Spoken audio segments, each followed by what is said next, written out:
Barang-barang di rumah kakek gue hilang satu persatu, tapi yang paling aneh bukan barangnya yang bikin takut. Assalamualaikum warahmatullahi wabarakatuh. Selamat datang di Tiga Sisi, Nyata, Gaib, Rahasia.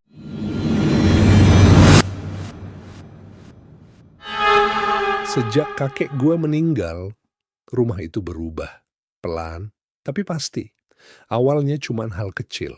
Barang-barang lama yang dulu dianggap pusaka keluarga mulai hilang satu persatu. Sebagiannya memang diambil keluarga, tapi sisanya lenyap tanpa jejak. Nggak ada yang tahu siapa yang ambil, nggak ada yang tahu dibawa kemana. Padahal kakek gue bukan orang biasa. Dia guru silat Cimande, ahli patah tulang, sekaligus pengrajin wayang golek. Dari semua koleksinya, hanya tersisa satu wayang yang masih ada sampai sekarang.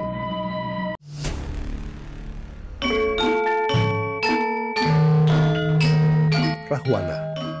Wayang itu pernah beberapa kali dipajang di ruangan. Tapi kejadian aneh mulai muncul.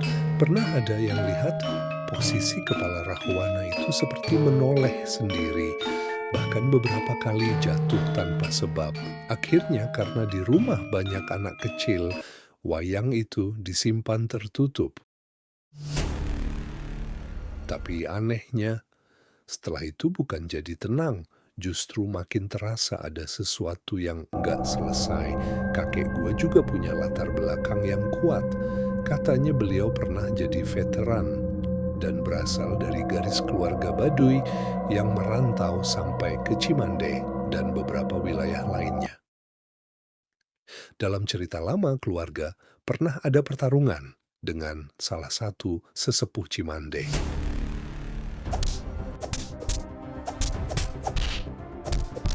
Dan dari kisah yang beredar, kakek gue menang. Bahkan beberapa murid dan orang dekat sesepuh disebut pernah dititipkan ke kakek gue. Ada juga cerita soal ajian yang pernah dimiliki kakek gue. Braja Musti, Saifi Angin, sampai Halimunan. Tapi itu semua cuma cerita lama. Yang tersisa sekarang cuma rumahnya.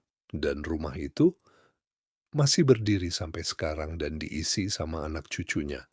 Kami kira semuanya sudah selesai, ternyata belum.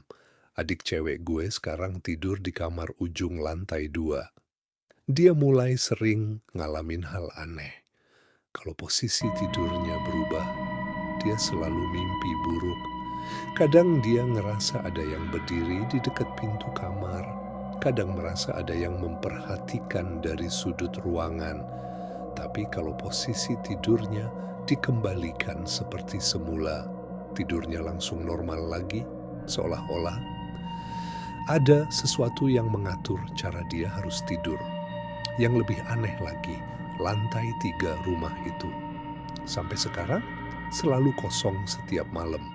Bukan karena nggak bisa dipakai, tapi karena setiap orang yang pernah coba tidur di atas akhirnya turun sendiri tanpa alasan jelas. Ada rasa yang nggak bisa dijelasin, seperti bukan manusia yang menempatinya.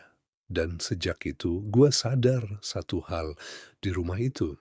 Yang pindah bukan cuma manusianya, tapi juga yang sudah lama tinggal di sana.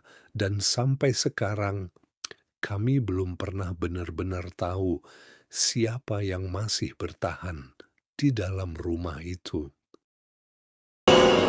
Kalau kalian suka kisah seperti ini, jangan lupa like, follow, dan share. Saya Rohman pamit undur diri. Wassalamualaikum warahmatullahi wabarakatuh. Sampai jumpa. Tunggu kelanjutan kisahnya hanya di Tiga Sisi.